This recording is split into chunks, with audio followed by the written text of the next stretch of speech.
You're heading south of the Mason-Dixon. This is the Week in Review at the Abbeville Institute. Here is your host, Brian McClanahan. Welcome back to the Week in Review at the Abbeville Institute. This is episode 82, and this is your host, Brian McClanahan, and this episode covers the week of July 24 through 28, 2017. Glad to have you back on the program. Glad to be here. Before we get started, just want to do our little housekeeping. If you do like this podcast, please share it around on social media. You can find us on social media at various places. You can like us on Facebook at Abbeville Institute.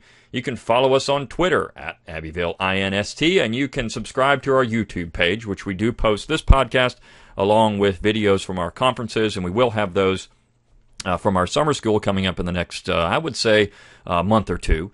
We will have the audio files for our summer school coming up fairly shortly, within the next week or two, but the videos will be up within the next couple of months. So do go on out and do those things. Also, if you do like what we do, if you like our mission to explore what is true and valuable in the Southern tradition, please consider making a tax-deductible contribution to the Abbeville Institute. You can find all the information for that on our website, abbevilleinstitute.org. At the top of the page, you click on Support, and under a drop-down menu, you see memberships for individuals. You also have memberships options for businesses and also endowments or planned giving. So there's a variety of ways to help the Abbeville Institute continue our mission, help keep this podcast going, help keep the website going, and help us keep high-quality programs available for the general public and for students and academics. So all of those things are available on our website. Also, if you go to our website and you give us an email address, you'll get a free ebook, Kirkpatrick Sale's Emancipation Hell. You can go out there and pick that up just by giving us an email address, and you will get our weekly Daily Dose of Dixie, along with our daily Dose of Dixie, Monday through Friday, and then our weekly newsletter on Saturday or Sunday. I'm trying to do that on Saturdays instead of Sundays, but this week I had some things going on, so it'll be out Sunday this week. That said, let's talk about the material we have for the week. We had a lot of good stuff, and two of the articles actually came from our summer school, so you've got the lecture before you get to hear it, but these, one article from yours truly, the other from Clyde Wilson, but all of these particular pieces have to do with a type of Southern identity, and that was the point of our summer school, to discuss Southern identity, what that means for the 21st century, how do we identify Southerners in the 21st century, particularly if we're dealing with a situation where Southerners are increasingly, or Americans are increasingly less agrarian. Can you still be a Southerner in an age when agrarianism is not as prevalent? And I would say so. Of course, I talked about that in last week's podcast. But we have that particular idea of Southern identity. And also, one of the main misconceptions about Madisonian nullification. So that was a nice little article by Joe Wolverton. So we've got a couple of pieces by some new authors for our website that never published with us before, and also some from the old tried and true, myself, Clyde Wilson, and Boyd Cathy. But let's get started with the material. So the first piece has been viewed thousands of times on social media already. It is Clyde Wilson's lecture from the summer school, You Are Deplorable. And this has to do with the nature of Southern identity in this extremely hostile environment we're facing today in the 21st century. I think that unless you're talking about the 1850s and 60s and maybe the 70s, and you could perhaps say in the 1950s, 60s, Southerners are going through another phase where they are the absolute villains in American history. So if you look at what Northerners said about Southerners in the 1850s, if you, for example, take Charles Sumner's speech, the Crimes Against Kansas speech, where he called Southerners essentially vomit. And Southerners are described as devils and all kinds of horrible things leading up to the war. And we just saw the passing of the popular historian Thomas Fleming, not to be confused with the Thomas Fleming from Rockford Institute or Chronicles, but the popular historian Thomas Fleming, who wrote a number of wonderful books on George Washington, the founding generation. But he published a book just a few years before his death, and he was publishing into his 80s, and I think he was around 90 years old when he died, 90 or 91. But this particular book, Disease in the Public Mind, and he basically blamed rhetoric, these very hostile positions that Northerners and Southerners were taking against each other as causing the war. And we can't discount that in the 21st century. Now, I would suggest that Southerners were reacting more than anything else to Northerners who were calling them things like devils and vomit and all kinds of horrible things. When you're classifying people as subhuman, which essentially is what abolitionists and Northerners are doing to the South, you don't really have any ground to have a discussion about how to alleviate some of the differences that you have between people, because you've already set them off against each other. When you're saying things like it's the slave power, or these people are subhuman in some way, you don't have any ground to have any type of compromise or an open dialogue about problems. And so moving forward, and you look at how Southerners are being portrayed in the 21st century, deplorable. We're deplorable. We're the worst, the most deplorable of all the deplorables, and Clyde says that. If you're Southern, you're the most deplorable of all deplorables. I mean, Hillary Clinton said there's a basket of deplorables supporting Donald Trump, but Southerners are the worst in that bunch. And so if that's the case, if the rhetoric is so charged against Southerners, where can you have any common dialogue today? Where can it happen? And I think this is where Southerners and all Americans should be careful here, because what's happening because of this rhetoric, things are heating up to a point where there's a lot of tension now. And I think that's, if we can use history as any guide for examples and what could happen in the future. I mean, you have to start looking at this, looking at examples from the 1850s and 60s, looking at examples from the 1950s and 60s. And again, here we are 60 years later, looking at examples, 70 years later, looking at examples from 2017 and 16 and 15. I mean, so you've got some real charged rhetoric right now, and that does not lend to having a dialogue. And I think Clyde's point in this piece is like he said he doesn't care. It doesn't matter anymore. We'll just accept that we're the deplorables, and we'll move on from there. And we'll embrace our own history again, and we'll say we're proud to be Southern, and we're glad that we're being called these things, because we no longer have to live in this myth that Northerners have created. Southerners are freed from sticking to the agreement that was made after the war, where Southerners will be conciliatory, and they'll say nice things about Abraham Lincoln, and they'll accept that they'll be part of the American system. But what we found is that Northerners never really wanted that. The South was always the whipping boy. The South was always to blame for everything that was wrong. Anytime anything happened, it was the South that was the problem.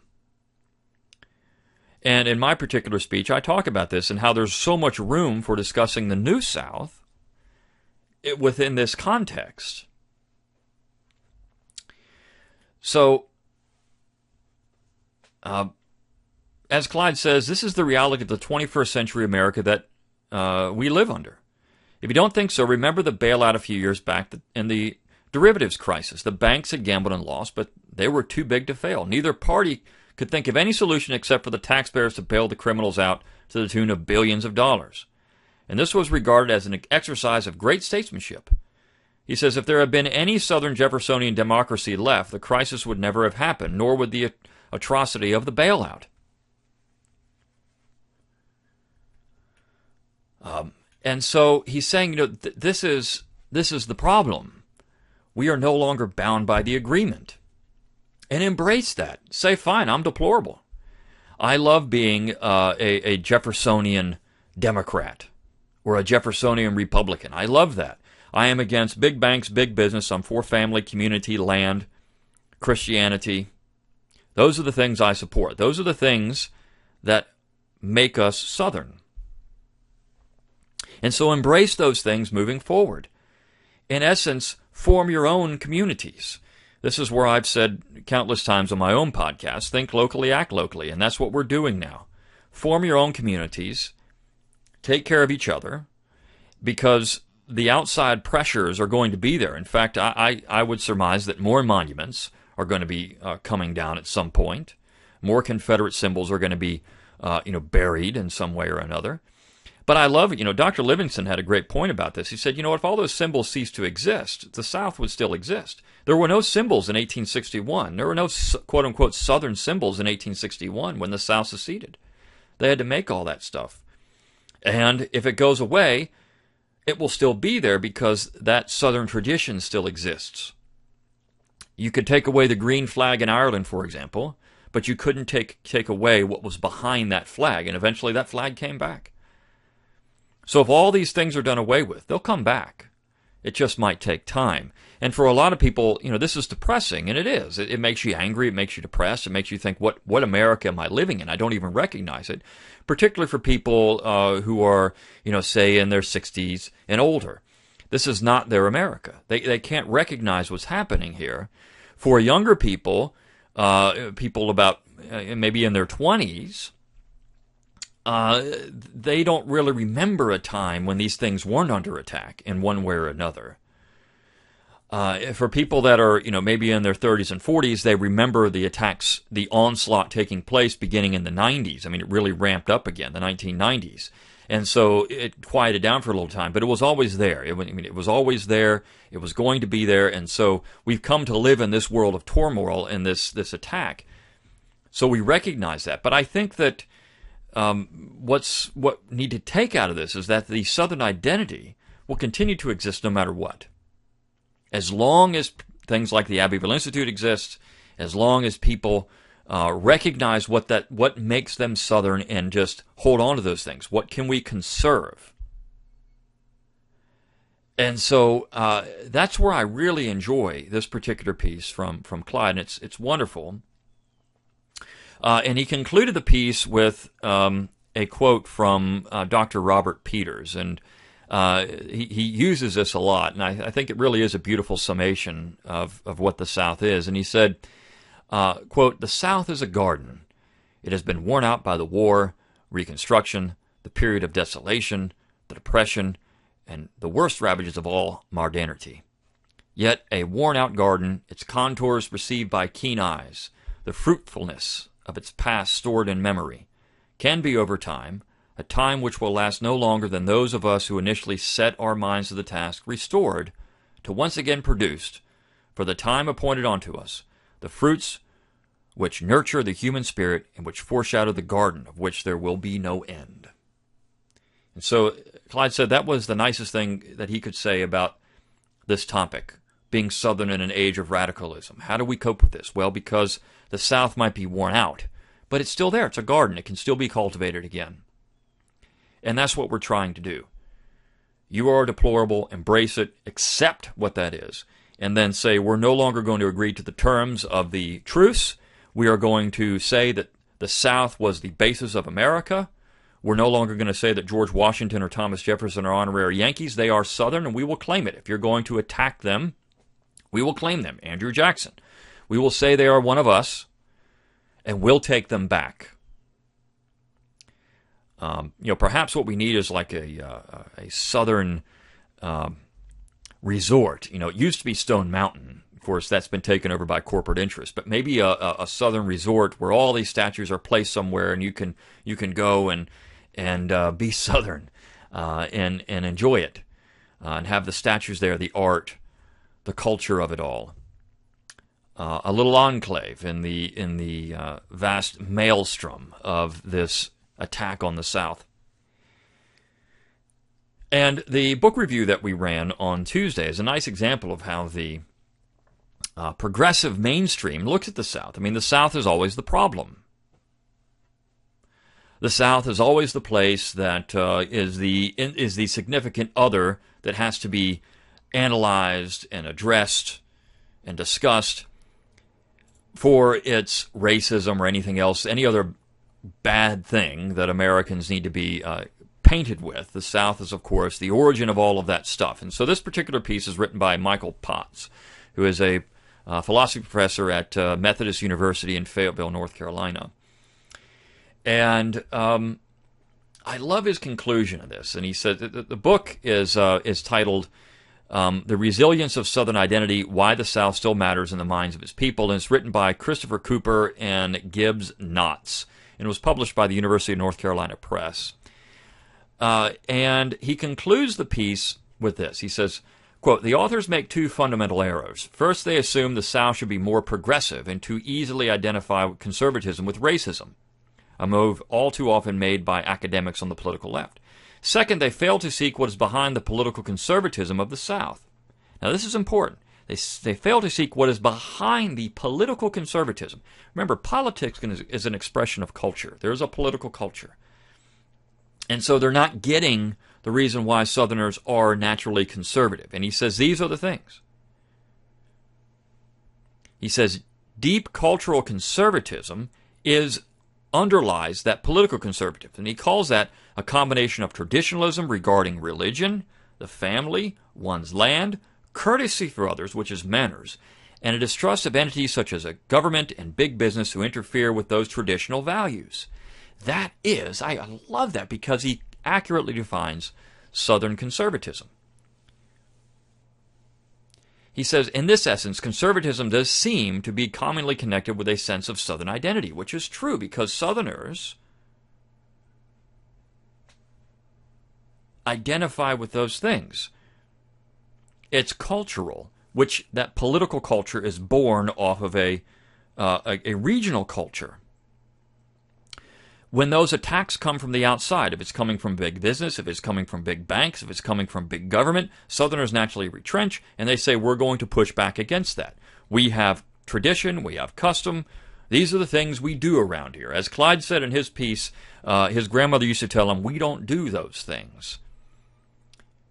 It is a matter of being and thinking.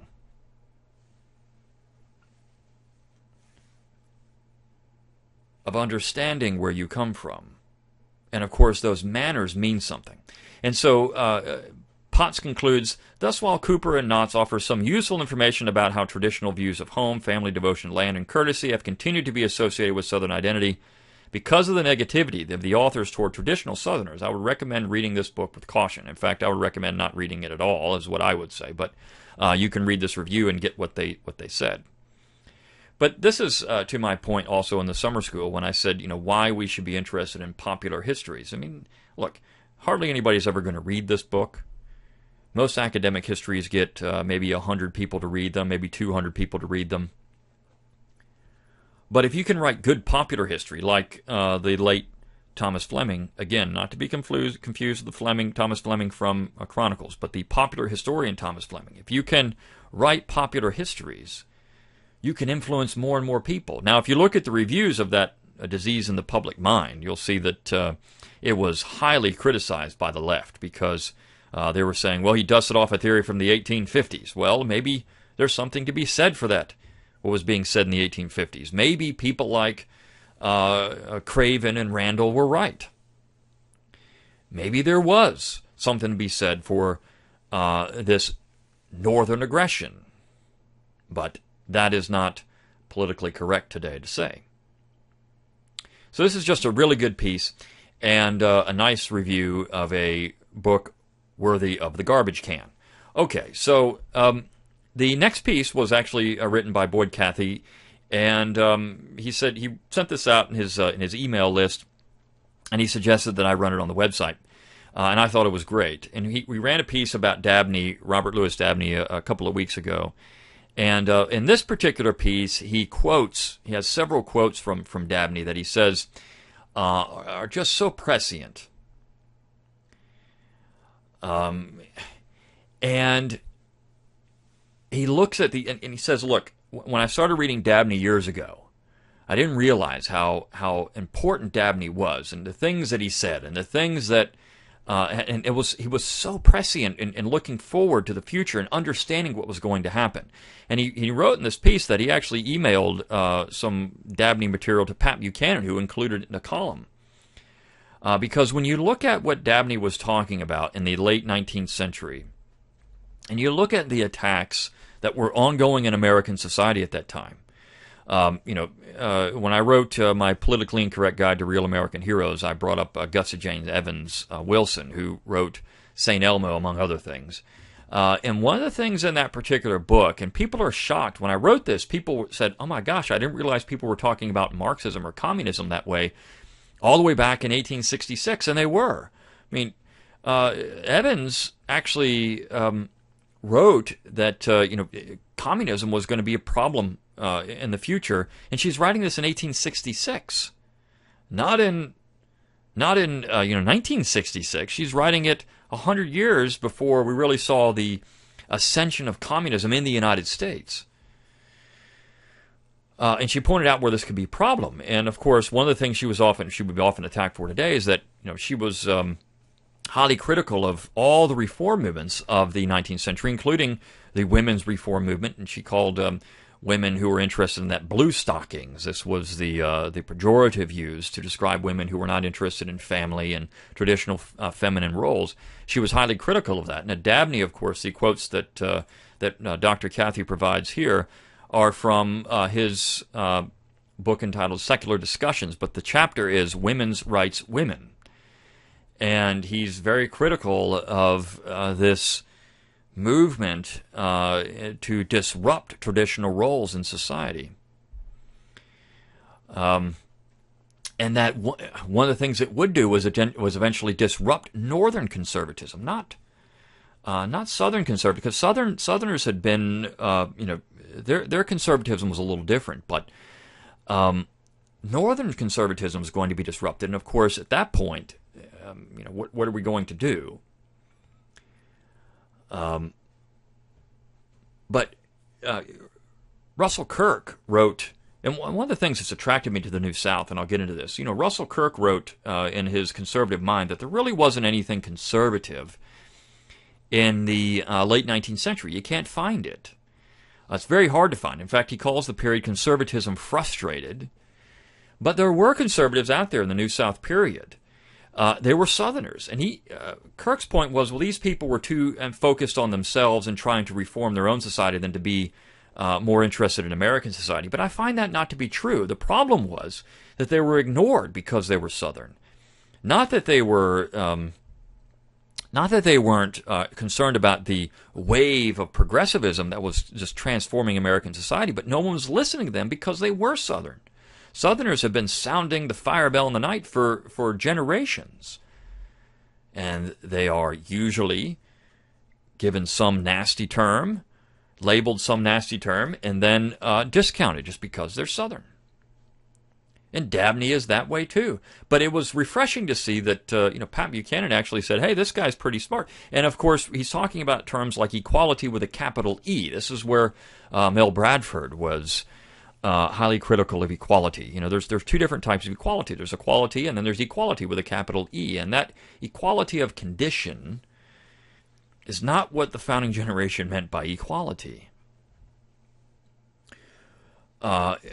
Humans across the board, and I recognize that people aren't equal. They recognize that some people are naturally more intelligent than others. Some people are naturally more gifted in athletics than others. Some people are naturally better looking than others. Some people have many talents. Some people have one talent. These are all things that are given to us by our Creator, and we are given these talents by God, and so you have to maximize those talents. Some people have more talents than others, and that's just the nature of nature, right? So that's what it is. This is where you have to believe in a higher power, and you have to maximize the talents you have, and understand that some people may have more talents than you, and that's okay if you are doing everything you can do to maximize your own talents. But equality with a capital E would say everyone is equal across the board. It's a leveling, it's a steamroller, in other words, more than anything else. And that steamroller is going to mash out, is going to suppress those with talent who can rise above that. This is where the founding generation talked about a natural aristocracy, how people with natural talents would rise to the top. And so that is the enemy of equality with a capital E. And again, people that are not naturally talented, if they don't have what it takes to do some things that they may want, are naturally inclined to want to go out and take from others. And you can't have a society where the society will not work that way, because you'll never have a prosperous society. You'll never have a society that has any type of culture or soul, a complete soul. You won't have it if you're just trying to mash everyone into the same. It really is conformity. In its worst form, it's conformity. And so if you bring these things up now, well, I believe that some people are more, well, you're just, you are a bad person then. And it's just, but on the other hand, If I said I wanted to go out and play professional baseball tomorrow, people would laugh at me because I can't throw a baseball 95 miles an hour. I can't hit 400-foot home runs. I can't do those things. And so people understand that, well, I don't have that talent. So they recognize that some people are, and they're paying big bucks to see this, and some people are more naturally talented. But when it works in things like intellectual pursuits or making money or whatever, business acumen or arts, you're for a good writer or a good painter, we don't want to praise these things anymore. We want to sweep them under because that makes us feel inferior. And that's more of a problem with emotivism than anything else. It's an emotional response more than a logical response. Logically, you would want to promote people that are good, that are intelligent, that know how to do certain things. That's logical because that makes your society better. But the emotive response is, no, those people make me feel bad because they make me feel inferior, so I want to take them down a notch. That's the emotive response. And of course, the people that have those talents should understand manners and be magnanimous and say, and have compassion to those who don't have those and understand their position and use that gracefully. That's manners. And again, this gets back to Southern identity and what Southerners would often do. So I like that we can bring up Dabney again. I think he's so important. Same thing with Thornwell, these great Southern theologians. But there are so many Southern conservatives out there in the late 19th century that should be listened to. And I'll get to that in my particular piece briefly, because I don't want to. You'll get to hear the lecture at one point, and I don't want to spend a lot of time on that. But before I do that, we had the piece on Thursday by Joe Wolverton, who actually writes for the New American quite a bit, and he's a friend of the Institute, and he wrote this little piece on Madisonian nullification. There's often a critique of James Madison because, Madison being one of the authors of the Virginia and Kentucky resolutions, supposedly in 1834 he backtracked on supporting nullification. But you have to understand the difference between what Madison was suggesting nullification, what South Carolina was suggesting was nullification, and what Madison believed was nullification in 1798. First and foremost, Madison said that,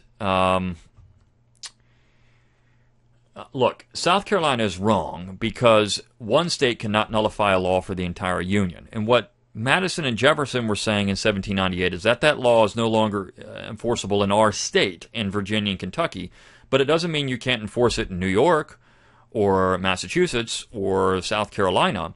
You just are not going to have it enforced here. We're not nullifying for the entire Union. We're nullifying for within our borders. The states then are a hedge against unconstitutional acts that we deem unconstitutional in our state. But we don't think, and this is where he was critical of South Carolina, you can't say that one state can nullify a law for the entire Union. That just is not possible. That doesn't work. So I think it's important to get that distinction. I think Mr. Wolverton does a nice job here in doing that. Because it's always, James Madison didn't really believe in it because he said he was against nullification in 1834. No, he was against the way South Carolina was applying it. And so we can talk about whether, which one of those was more accurate, whether South Carolina's position on nullification was a good position or not, or whether we should look at, Madison and Jefferson's view of nullification. And I think their view works better than South Carolina's view. But it is an interesting argument in political philosophy and political science to discuss these type of things. South Carolina was definitely doing something original in 1832, and that's not often recognized.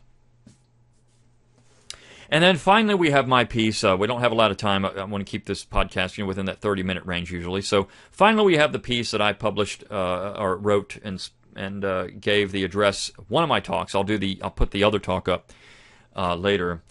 In a couple of weeks on Southern historians. But this particular talk is entitled New South Voices of the Southern Tradition. And what I wanted to point it out, particularly for those listening to this podcast who are scholars, my main point in this entire piece, and it's a long piece, was that don't ignore the New South. There is so much of the New South that needs to be discussed just as much as we do the Old. And of course, it is great to bring out the great thinkers of the Old South, because it was, as even H.L. Mencken pointed out, the highlight of American civilization. But we need to remember that there are the Southern history is not 4 years, or Southern history is not just the 80 years leading to the war. Southern history went beyond that. And so I bring up 3 areas that I think we need to understand. Of course, history is one of those in another talk. So, but number one, we need to look at Southern statesmen in the postbellum period, particularly because of that Kirkian idea that there was nobody in the South worthy of study because they were too focused on themselves. This just isn't true. And I bring up John Warwick Daniel, who was the Lame Lion of Lynchburg, and I've written about him on the website already. But there are others. In fact, these were called the Brigadier congressmen. The men, there were 700 of them or so. These men that had served in the Confederacy and then elected to various positions. The rebel brigadiers is what they were often called. And we need to focus on these people because they were important.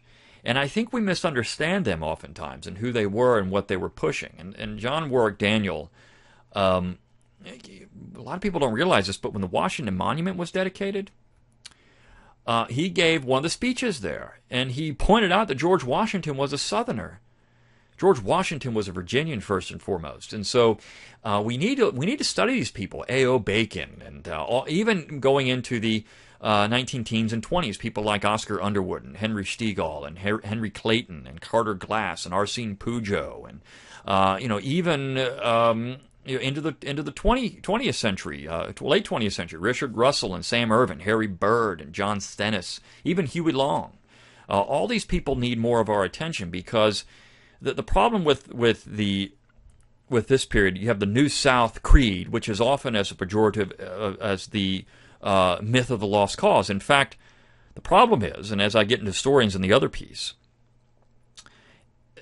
by saying this is the New South Creed, you're saying that Southerners lied about that, and so then therefore they're lying about the past too. In essence, Southerners lie. Southerners lie. So we need to look at these Southern politicians and statesmen in the late 19th and 20th century. We need to focus also on Southern economic life. I mean, this is the New South. We often focus on that. But how did the South make this new economy distinctively Southern? And so if there's anyone out there who listens to this who's interested in labor or industrialization, look at the Southern factories of that popped up in this idea of paternalism and how that was applied to, which is a Southern concept of labor, how that was applied to Southern factory life. Southerners engage in industrialization their own way. Even to this day. And then, of course, Southern literature, which is something the Abbeville Institute does a lot of. And so I am no expert on Southern literature, but I focused on this series, the Library of Southern Literature, which came out in the early 20th century. And there was a companion to that, the South and the Building of the Nation series, which is a historical series, which again I talk about in my next piece, which I will publish. But we need to understand, again, how the South fit within this new world. And these were distinctively Southern things. And so I say in the conclusion, this is why this period of Southern history is critical to our current situation. People like Foster, who wrote a book entitled Ghosts of the Confederacy, is very critical of the New South and the Lost Cause, quote, control the narrative. It has not always been so. Perhaps these academics bought the history of the period, and these are the academics in the Postbellum South, because it was largely true. No current establishment academic has dared make that claim. It would be career suicide, but if the Academy was seriously dedicated to real scholarship, it would embrace Genovese's call to understand Southerners and Southern society without haphazardly condemning it, and Richard Weaver's insistence that the South has much to teach modern America. But I say, as Clive Wilson has noted, this would place the burden of the myth of the war on the North, not the South, and would take the fire out of the current crusade against Southern symbols. To the political and academic left, that can never be allowed to happen. And so, when we look at these things, all of these interesting parts of the postbellum South, it would change our perspective on America. The Occupy Wall Street people, for example, are misguided. in where they're getting their intellectual firepower from, but John Taylor of Caroline was Occupy Wall Street in the early 19th century, just not in the form that he wasn't a Marxist. But he was sounding the alarm bell of the fusion of government and organized finance, and that's where we get the big banks. So, these things are distinctively Southern. If we knew that, people would actually say, I want to love the South, not I want to tear down the South. But we've done a very poor job. Now, in the early 20th century, Southerners were trying to put this forward. We've done a very poor job articulating our position. What we need is positivity and understanding and not condemning. I read somewhere that there are actually some, Marxists now who are reading Fitzhugh, his sociology for the South, because of its interest in, of course, Fitzhugh was called the Marx of the South because of his interest in his structure of society and how he was interested in more of a class structure than anything else. And so I think that there are people who are recognized, well, maybe the South does have something to say, and maybe we should pay attention to it, and maybe the South is the real part of America, but we need to do a better job of bringing that out. And so I encourage academics to focus not just on the war and lead up to the war and these great thinkers before the war, but also some of these thinkers after the war, because most of us have a very negative view of the New South. Of course, Dabney had a very negative view of the New South. He was living in it, but I think they're missing a bigger and more beautiful part of Southern history if they're doing that. And so we need to bring those things out. Can you divorce? Because the only thing we're going to get into most of the time if you read New South or 20th century Southern history, particularly these people, is all race. But can you find something valuable out of these people besides their attitudes on race or segregation? And I think you can. I think you can. You can understand what these people are and find something to take from that. As Weaver has said, and I've said it on this podcast before, we wouldn't want to live in the Old South, but the Old South can teach us how to live. There's a lot of it that can be used to make us better people. And that's Southern identity, and that's what we need to do, and that's where I think our summer school is very good, and why these pieces that we ran this week are honing in on that fact. So embrace the fact you're deplorable, find something that's true and valuable in the Southern tradition, and enjoy that Southern identity and live it, and find community in yourself and with those around you of like-minded people, and do that, and you'll live a happier and more productive life. Until next time, good day.